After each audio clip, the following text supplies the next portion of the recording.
Hello दोस्तों, नमस्कार। आज हम बात करेंगे स्केलर गुणनफल के गुण यानी प्रॉपर्टीज ऑफ स्केलर प्रोडक्ट यानी अदिश गुणनफल के गुण। एक बार फिर से हम आपको याद करा देते हैं कि दो वेक्टरों का स्केलर गुणनफल क्या होता है। दो सदिश राशियों का अदिश गुणनफल उन दोनों वेक्टरों के परिमाणों तथा उनके बीच कोण की कौजिया के गुणनफल के बराबर होता है। माना दो वेक्टर ए वेक्टर और बी वेक्टर है, तो A vector dot B vector equal to होगा ए बी कॉस थीटा, जहाँ ए वेक्टर ए का परिमाण है, बी वेक्टर बी का परिमाण है, थीटा ए और बी के बीच का कोण है। अब इनके गुण क्या है, प्रॉपर्टीज क्या है, उनको हमें अध्ययन करना है, क्योंकि स्केलर गुणनफल के गुणों के अध्ययन के बिना हम स्केलर प्रोडक्ट से संबंधित कोई भी प्रश्न हल नहीं कर सकते। हमें किसी भी आंकिक प्रश्न को हल करने से पहले हमें ये समझना होगा कि जो हमने उसमें फॉर्मूला लगाया वो फॉर्मूला आया कहाँ से। जब हमें ये पता होगा कि फॉर्मूला कहाँ से आया, तो हमें किसी भी प्रश्न में हल करने में कोई परेशानी होगी ही नहीं।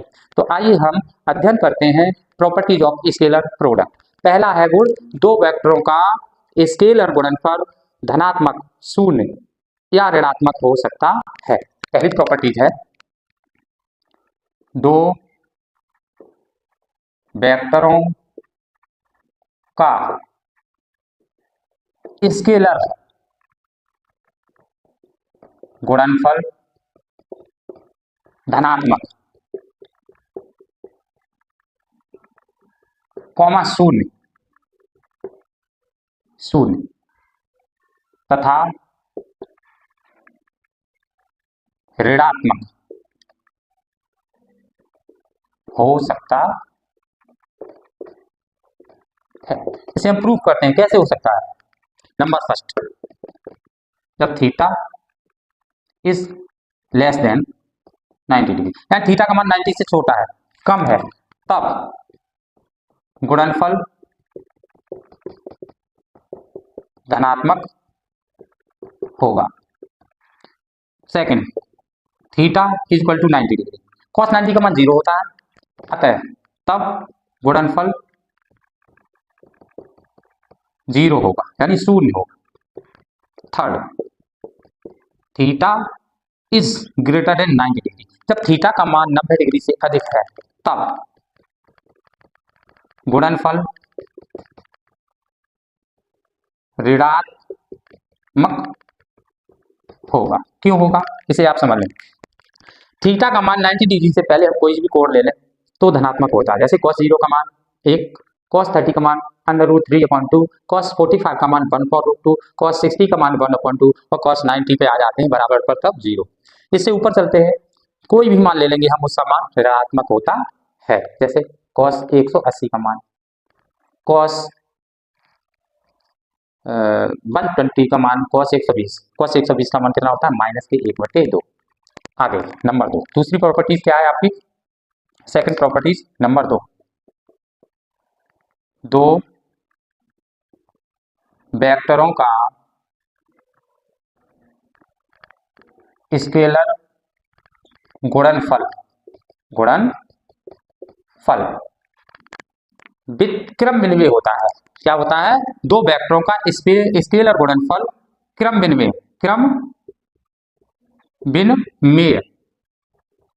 होता है, अर्थात दो वेक्टरों का स्केलर गुणनफल क्रम विनिमय नियम का पालन करता है। इसका मतलब ये हुआ a dot B is equal to B dot A. इसे हम सिद्ध भी कर सकते हैं, कैसे सिद्ध करेंगे, ध्यान से देखें। माना दो वेक्टर ए वेक्टर व बी वेक्टर हैं, जिनके बीच थीटा कोण है। कितना कोण है, थीटा कोण है। तो मान लिया हमने एक वेक्टर ये है और वेक्टर बी ये है, इनके बीच, यहाँ नहीं, थोड़ा इधर लिख लेते हैं, यहाँ लिख लेते हैं, एक ए वेक्टर है और एक बी वेक्टर, इनके कोण के बीच थीटा है। तो A dot B equal to क्या होगा, A B cos theta, equation first. अब हम इसे ले लें, ये होगा 360 माइनस के थीटा। तो B dot A is equal to क्या होगा, बी ए कॉस 360 माइनस के थीटा, अर्थात कॉस 360 माइनस थीटा का मान कॉस थीटा ही होता है, तो ए बी या बी ए कुछ भी लिख सकते हैं, ए बी कॉस थीटा, क्योंकि ये इनके परिमाण है। समीकरण 2, अब समीकरण 1 व 2 से A dot B equal to B dot A, इससे सिद्ध होता है कि स्केलर गुणनफल क्रमबेल नियम का पालन करता है। अब आपके समझ में आ गया होगा दूसरी प्रॉपर्टीज कि दो वेक्टरों का स्केलर गुणनफल क्रमबेल होता है। A dot B equal to B dot A, माना दो वेक्टर ए और बी है जिनके बीच कोण थीटा है, तो जब ए डॉट बी करेंगे तो ए बी कॉस थीटा हो जाएगा, लेकिन जब बी और डॉट ए करें तो बी डॉट ए के बीच का, बी और ए के बीच का कोण 360 माइनस थीटा, तो क्या होगा बी ए कॉस थीटा, तो क्या हो जाएगा A B 360 minus theta is equal to cos theta ही होता है, तो क्या हो जाएगा ए बी कॉस थीटा, यानी ये इसके बराबर तो ये इसके बराबर। हम बात करते हैं तीसरी प्रॉपर्टी। तीसरी प्रॉपर्टी क्या है, दो वेक्टरों का स्केलर गुणनफल, दो वेक्टरों का जो स्केलर गुणनफल है वो वितरित होता है, स्केलर गुणनफल वितरित होता है, वितरित होता है, अर्थात A dot B plus C, तो क्या हो जाएगा एक इसमें करेंगे A dot B plus A dot C. तीसरा आपके समझ में आ गया होगा। चौथी प्रॉपर्टीज क्या है, ये तीसरा था। चौथी प्रॉपर्टीज है दो परस्पर लंबवत वेक्टरों का गुणनफल शून्य होता है। इसे आप याद कर लेंगे, क्या बताया, दो परस्पर लंबवत वेक्टरों का गुणनफल, दो परस्पर लंबवत वेक्टरों का स्केलर गुणनफल शून्य होता है। इसे हम प्रूफ करते हैं, कैसे देखिए, दो परस्पर लंबवत वेक्टरों का स्केलर गुणनफल शून्य होता है। सिद्ध करेंगे, तो कैसे सिद्ध करेंगे, हमने मान लिया दो वेक्टर हैं जो परस्पर लंबवत है, मान लीजिए दो, एक वेक्टर ए है और एक वेक्टर बी है, ये आपका ए वेक्टर है और ये बी वेक्टर है, इनके बीच का कोण है 90 डिग्री। तब तो लिख भी सकते हैं, माना दो वेक्टर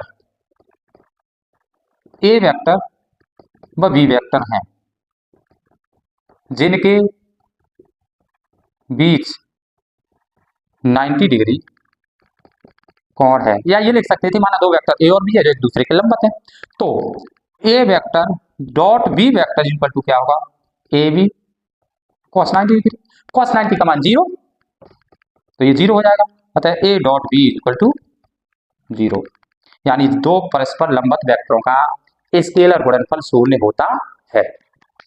इसके बाद बात करते हैं नंबर 5, दो समांतर वेक्टरों का स्केलर गुणनफल।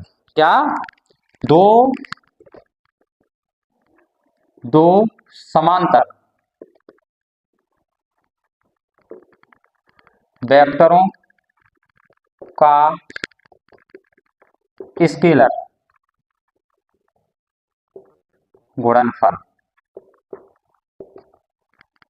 क्या होता है, दो समांतर वेक्टरों का स्केलर गुणनफल उन वेक्टरों के परिमाण के गुणनफल के बराबर होता है। तो क्या लिखेंगे, दो समांतर वेक्टरों का स्केलर गुणनफल उन वेक्टरों के परिमाणों के गुणनफल के बराबर होता है। प्रूफ करते हैं, कैसे होता है, देखो हमने मान लिया दो वेक्टर हैं ए वेक्टर और बी वेक्टर, वो परस्पर समांतर है, तो उनके बीच का कोण कितना होगा, 0, तो इसे हम लिखेंगे, क्या लिखेंगे, माना दो वेक्टर ए वेक्टर व बी वेक्टर है जो परस्पर समांतर है। अतः इनके बीच का कोण 0 डिग्री होगा। तो A dot B is equal to A B cos 0। Cos 0 का मान 1 है, तो A dot B is equal to A B. तो हमने क्या बताया था, दो समांतर वेक्टरों का स्केलर गुणनफल उन वेक्टरों के परिमाण के गुणनफल के बराबर होता है। हम बात करते हैं, अगला बात करते हैं प्रॉपर्टी नंबर 6 कि किसी वेक्टर का उसी वेक्टर में स्केलर गुणनफल उस वेक्टर के परिमाण के वर्ग के बराबर होता है। सिद्ध करेंगे, देखिए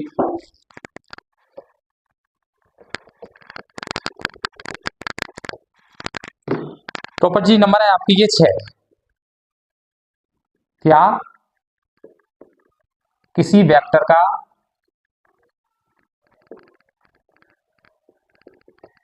उसी वेक्टर से स्केलर गुणनफल, क्या स्केलर गुणनफल उस वेक्टर के परिमाण के वर्ग के बराबर होता है। इसे भी प्रूव करेंगे। क्या कह रहे हैं, किसी वेक्टर का उसी वेक्टर में गुणन स्केलर गुणनफल उस वेक्टर के परिमाण के बराबर होता है। तो मानेंगे एक वेक्टर है और उसका परिमाण a है। क्या माना, एक वेक्टर a है जिसका परिमाण a है, तब a vector dot a vector, जब उसी वेक्टर का उसी वेक्टर में हम गुणा करेंगे तब उसके बीच का जो कोण होगा यानी परपेंडिकुलर होगा, नहीं सॉरी परपेंडिकुलर पैरेलल होगा, यानी एक के ऊपर एक, यानी उसी वेक्टर का उसी वेक्टर में, अर्थात उसी वेक्टर का उसी वेक्टर में गुणा करेंगे तो उसी वेक्टर का उसी वेक्टर के पास जो कोण होगा वो 0 डिग्री होगा। तो a डॉट a बराबर a cos 0 डिग्री, cos 0 का मान 1 है, तो a dot a is equal to a square. अतः किसी वेक्टर का उसी वेक्टर से स्केलर गुणनफल उस वेक्टर के परिमाण के वर्ग के बराबर होता है। अब हम बात करेंगे एकांक लंबकोणीय वेक्टर आई जे के गुणनफलों में संबंध।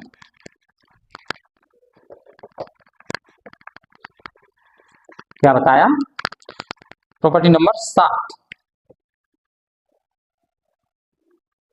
क्या बताया हमने, एकांक लंबकोणीय वेक्टर यानी एकांक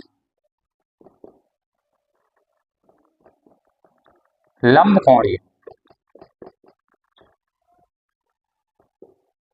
वेक्टरों आई जे तथा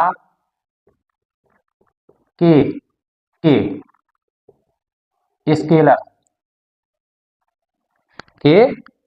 स्केलर गुणनफलों में संबंध। स्केलर गुणनफल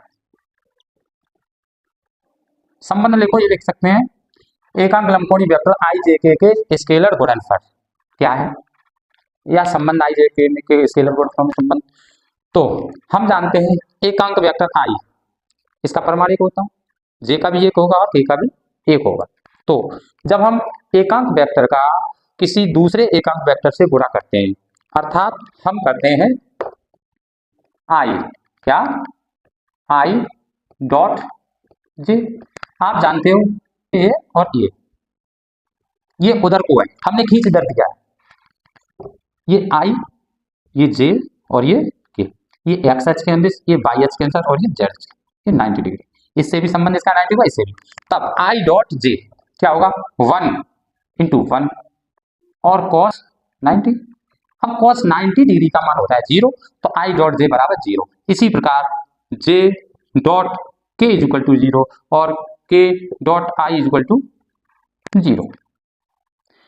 अब हम बात करते हैं उसी एकांक वेक्टर का उसी में डॉट प्रोडक्ट, यानी आई डॉट आई, तो 1, दोनों का परिमाण 1 1 हुआ और बीच का कोण 0 होगा, तो cos 0, और cos 0 का मान होता है 1, तो 1 1 इंटू 1 इज इक्वल टू हो जाएगा 1। तो इसी प्रकार j dot j is equal to 1 और k डॉट एकांक vector k dot k is equal to 1। यही एकांक लंबकोणीय वेक्टर i j k के स्केलर गुणनफलों में संबंध होता है। अब आपके अच्छे से समझ में आ गया हो कि इनका हम आगे के प्रश्नों में उपयोग करेंगे, यानी i डॉट j बराबर 0, j डॉट k बराबर 0 और k डॉट i बराबर भी 0। अर्थात एकांक वेक्टर का किसी दूसरे एकांक वेक्टर में हम जब डॉट प्रोडक्ट करते हैं तो इसका मान 0 आता है, और किसी एकांक वेक्टर का उसी एकांक वेक्टर के साथ स्केलर गुणन करते हैं तो उसका मान 1 आता है। अब हम बात करेंगे दो वेक्टरों का स्केलर गुणनफल उनके संगत x, y और z अक्ष घटकों के गुणनफल के संबंध में। तो हम क्या लिखेंगे, ध्यान से देखें। दो वेक्टरों का क्या है, अगला नंबर आपका है, ये हो गया 7 था, अब है 8। क्या, दो वेक्टरों का, इसे ध्यान से समझना है, दो वेक्टरों का स्केलर गुणनफल उनके संगत, उनके संगत जो घटक होते हैं, कौन कौन से घटक होते हैं, एक्स अक्ष, वाई अक्ष और जेड अक्ष, उनके संगत एक्स, शॉर्ट में लिख लेंगे एक्स, वाई तथा, ये निशान लगा इससे पता लगे अच्छे हैं, एक्स, वाई तथा जेड अक्ष घटकों के गुणनफल के, जेड अक्ष, क्या लिखा हमने, दो वेक्टरों का स्केलर गुणनफल उनके संगत एक्स, वाई तथा जेड अक्ष के घटकों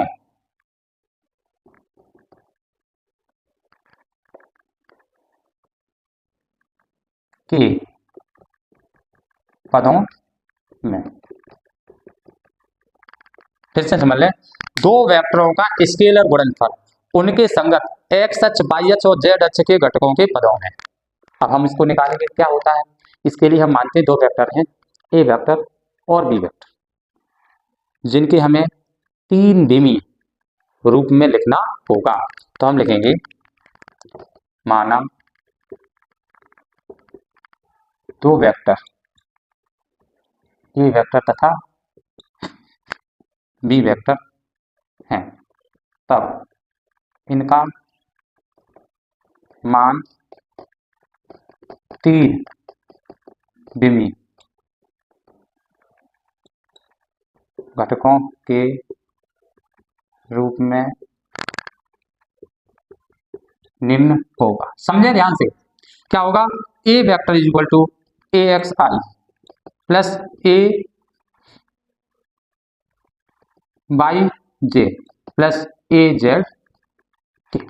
बी वेक्टर क्या होगा, B X I, B Y J और बी जेड के। अब हमें निकालना है ए डॉट बी, तो ए डॉट बी क्या होगा, ए एक्स आई, ए वाई जे, ए जेड के dot B X I, B Y J plus B Z के।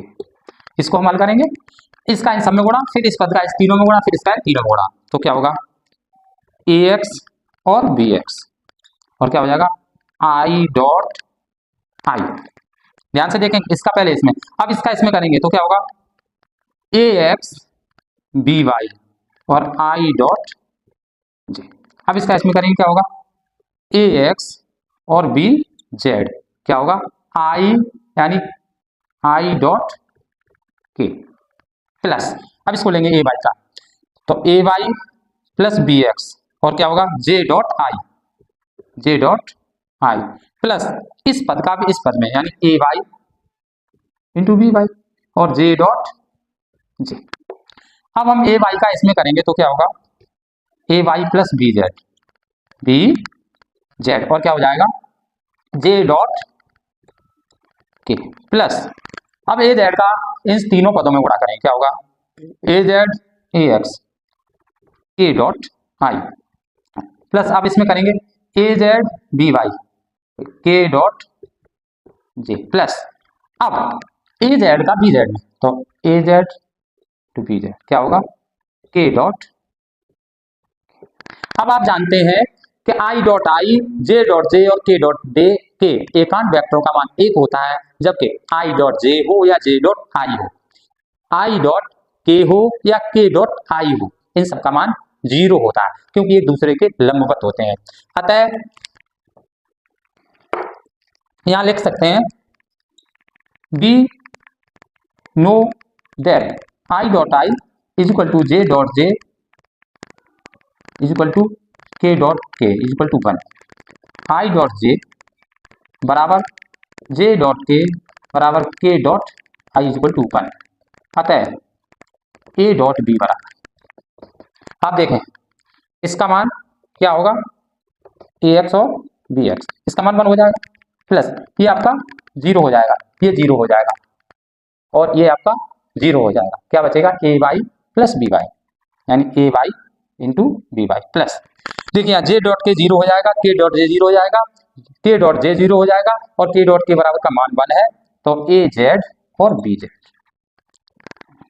अतः हम कह सकते हैं कि किन्हीं दो वेक्टरों का स्केलर गुणनफल उनके संगत एक्स अक्ष, वाई अक्ष और जेड अक्ष घटकों के गुणनफल के योग के बराबर होता है। ये आपका सिद्ध हो गया। यही थे स्केलर गुणनफल के गुण, इनको आप अच्छे से समझ लें। एक बार फिर समझा देते हैं। दो वेक्टरों का स्केलर गुणनफल, दो वेक्टरों का अदिश गुणनफल धनात्मक, शून्य या ऋणात्मक हो सकता है। नंबर 2, दो स्केलर नंबर 2, स्केलर गुणनफल क्रम विनिमय नियम का पालन करता है, अर्थात ए डॉट बी बराबर बी डॉट ए, ऐसे बी डॉट सी बराबर सी डॉट ए, यानी अगर हम उनके क्रम उलटने कोई फर्क नहीं पड़ेगा।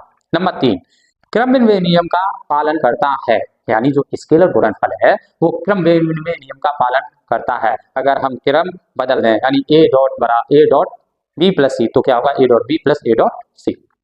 दो परस्पर लंबवत वेक्टरों का गुणनफल शून्य होता है, अर्थात दो वेक्टर जिनके बीच का 90 डिग्री कोण हो तो उनका जो स्केलर गुणन है यानी अदिश गुणन है वो शून्य होगा।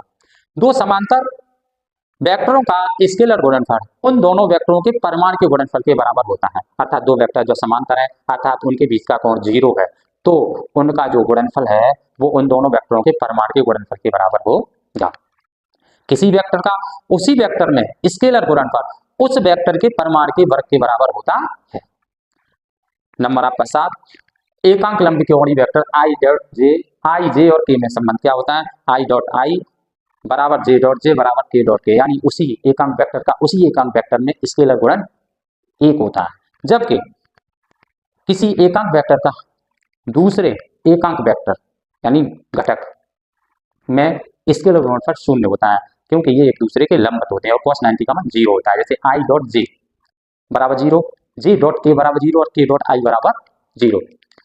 दो वेक्टरों का स्केलर गुणनफल अगर त्रिविमी यानी एक्स अक्ष, वाई और जेड अक्ष घटकों के गुणनफलों के रूप में हम निकालें तो दो वेक्टरों का गुणनफल उन वेक्टरों के घटकों के गुणनफलों के योग के बराबर होता है, अर्थात ए डॉट बी बराबर ए x B x plus A Y B Y plus A Z B Z. यही हमें सिद्ध करना था। धन्यवाद।